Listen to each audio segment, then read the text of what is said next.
Oltre 650 i partecipanti, in rappresentanza di una cinquantina di società, al campionato regionale veneto a cura della FIC, la Federazione Italiana Karate, disputato a Distrana, nel Trevigiano. La manifestazione ha fornito la migliore immagine di un movimento sportivo molto vivace, che si prepara al grande appuntamento del 16 e 17 aprile con il campionato italiano alla Zoppa Sarena di Conegliano.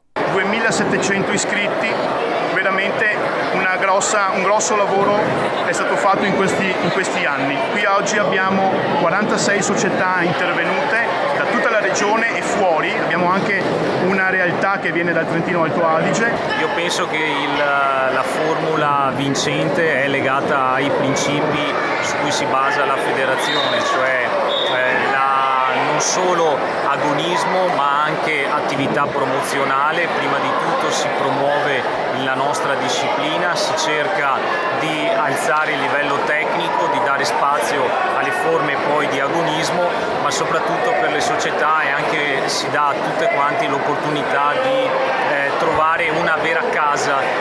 Alla fondazione della FIC parlavamo della casa del karate, ecco, in questi anni abbiamo cercato proprio di fare questo, di renderla la casa del karate per tutti.